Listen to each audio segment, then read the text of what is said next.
대통령 취임식 그 전까지 바짝 긴장하고 있다가 취임식이 일단은 우리가 원하는 그림대로 안 나왔어요. 눈에 보이는 데는, 그죠? 눈에 보이는 대로 우리가 안 나왔는데, 어쨌거나 세간의 눈으로 보면은 대실패한 겁니다. 세상 사람들의 눈으로, 뉴스의 눈으로 보면 우리의 어떤 단기적인 어떤 목적지가 실패한 것이죠. 일단 뭐 단기적으로 우리가 목표로 했던 그 구간이 일단 실패로 해서 지금 바이든이 당선되어 있는 그런 상황입니다. 그런데 이제 그거는 이제 세상 사람들의 시선이고, 우리는 그 밑에 보이지 않는 이면을 보기 위해서 다각도로 노력을 하고 있고, 거기에 객관적으로 증명할 수 있는 증거들과 자료를 찾는데 보이지 않는 곳에서 열심히 노력을 하고 있죠. 그러다 보니까 사실로 확인된 것이라고 말할 수는 없지만, 우리는 뭐 여러분들 방송에서 매일 말하지 않아도 알 수가 있죠. 매일 밤만 되면 이제 백악관이 블랙아웃이 되고, 맞죠?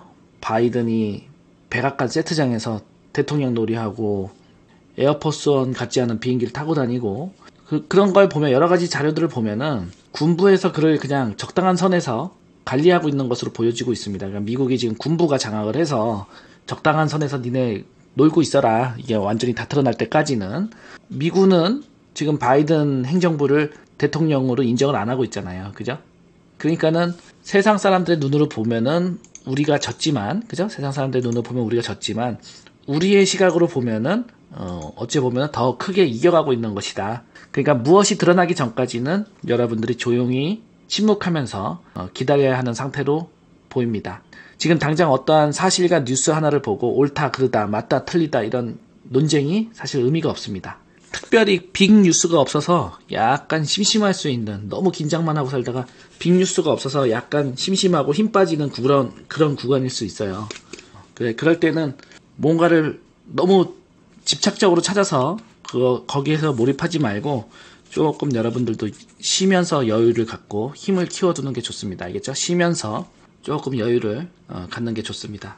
부정선거라든지 간첩, 이적행위는 이게 시간이 지나고 나면 여러분들 전부 다 드러나서, 그게 뭐 대통령이든 뭐든 전부 다 그런 운명을 처하게 되어 있습니다. 여러분들 다 똑같이 얘들이 지금 뭐 민주공화국이죠. 민주공화국 총리가 사퇴를 하고, 이집트 무르시 대통령이 예전에 간첩 행위한 걸로 종신형을 선고받고, 이런 똑같은 운명을 지금 우리의 지도자도 째깍째깍 그게 다가오고 있으면 아마 본인들도 잘 느끼고 있을 겁니다. 이게 이제 트럼프의 뜻으로 생각을 해보는 거예요. 트럼프의 뜻대로 생각을 해보면, 트럼프의 발상에서 생각해보면, 그는 전쟁을 못해서 안 한 게 아니고, 전쟁을 하면은 많은 국민들이 피를 흘리고 피해를 볼까봐 다른 방법을 선택했습니다. 그죠? 계엄령을 내리지 않고 오히려 한 바퀴 더 돌아가는 전략을 썼어요. 그리고 미국의 주식시장은 사실상 제가 그 수년 동안 분석해드린 것처럼 트럼프가 키웠다고 해도 과언이 아니에요. 법인세를 낮추고 외국의 기업들을 불러들이고 또 여러 가지 부당한 것들을, 비정상화된 것들을 정상화시키면서, 또 그럴 때마다 양적 완화와 금리를 낮추면서 미국 증시를 부양시켰습니다. 그죠? 근데 이제 대공황으로 인해서 미국 증시가 폭락을 해버리면 트럼프의 어떤 그런 업적까지 모두 사라지게 되거든요.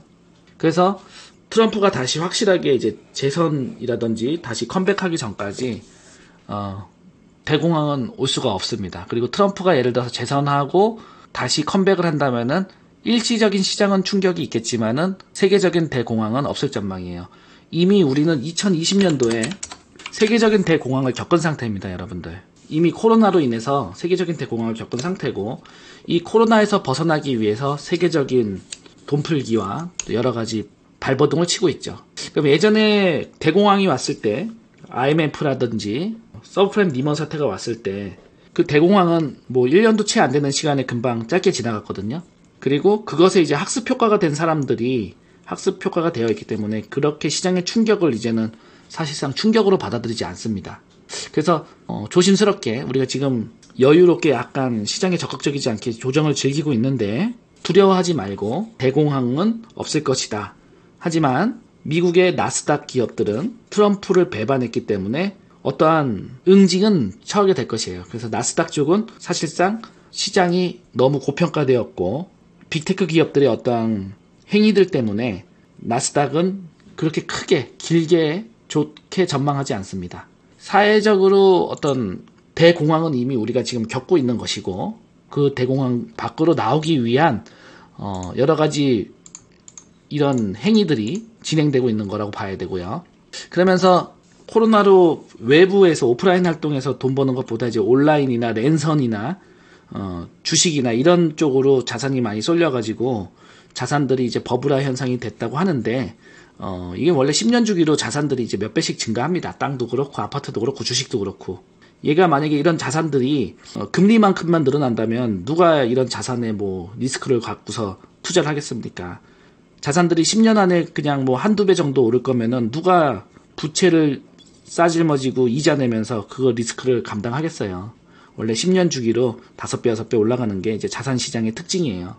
자, 그런데 이제 세계적인 투자자들은 이제 글로벌 증시의 어떤 위험을 말하고 있어요. 그래도 이제 이 짐 노저스라는 사람은 우리 에이펙스의 사회이사죠. 우리 나노칼슘 에이펙스의 사회이사인데, 짐 노저스 회장은 전 세계적인 대단한 투자가인데, 세계적으로 엄청난 버블이 올 것인데 한반도는 다른 나라에 비해서 사정이 좋다. 거품이 붕괴되어도 덜 영향을 받을 것이다. 이게 나와 시각이 같습니다. 그죠? 그러니까 우리는 이런 내용을 알면 우리가 뭐 충격이 온다 그래도 기꺼이 그 충격을 이겨낼 수 있어야 됩니다. 그냥 뭐 정보만 알고 끝나는 게 아니고, 충격이 오더라도 대공황이 아니고 어느 정도 그냥 잠깐의 반짝임 정도 되겠구나. 하지만 세계적인 증시는 이미 버블화 고평가되었기 때문에 차라리 걔네들한테 관심을 갖느니 국내 주식에 집중하는 것이 옳겠구나라고 여러분들 방향 설정을 하시면 됩니다. 자, 그러면 저희는 시선이 트럼프가 다시 컴백한다, 재선한다? 이렇게 보고 있나요? 아니면 트럼프는 이제 끝났다, 트럼프는 끝났으니까 우리가 이제 다른 전략을 쓰자, 이건가요? 전체적인 방향의 뉘앙스가 어떤가요, 여러분들? 트럼프가 컴백한다, 컴백할 것이다, 그러니까 그걸 기다려주자, 이렇게 이제 얘기하고 있는 거고, 그럼 트럼프 수혜주는 제가 지난번에 말씀드렸다시피 어떤 종목이 있을까? 트럼프 수혜주가 뭐가 있을까요, 여러분들? 국제유가가, 여러분들 트럼프를 죽이려고 국제유가를 딥스테이트들이 국제유가를 마이너스 47달러까지 떨어뜨렸죠? 맞죠? 47달러까지 떨어뜨려서 지금 몇 달러예요?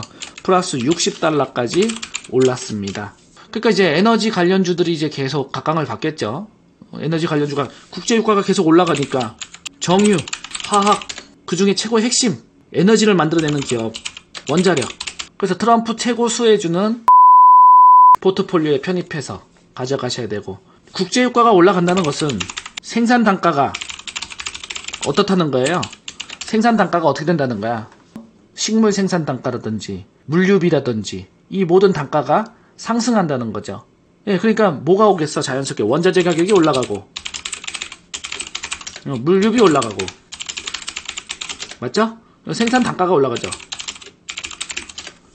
인플레이션이 옵니다. 그러면 자연스럽게 식품 관련주 어떻게 될까요, 여러분들? 폭등하게 되어 있습니다. 이 정점에서. 알겠죠? 예? 그러니까 트럼프 수혜주라고 한다면은 이제 두산중공업 같은 에너지 관련주, 그 다음에 트럼프가 컴백하면서 이제 여행 관련주들도 좋아질 것이고, 식품 관련주들도 폭등하게 됩니다. 아셨죠? 트럼프 수혜의 테마를 그런 쪽으로 이해하시면 되겠어요.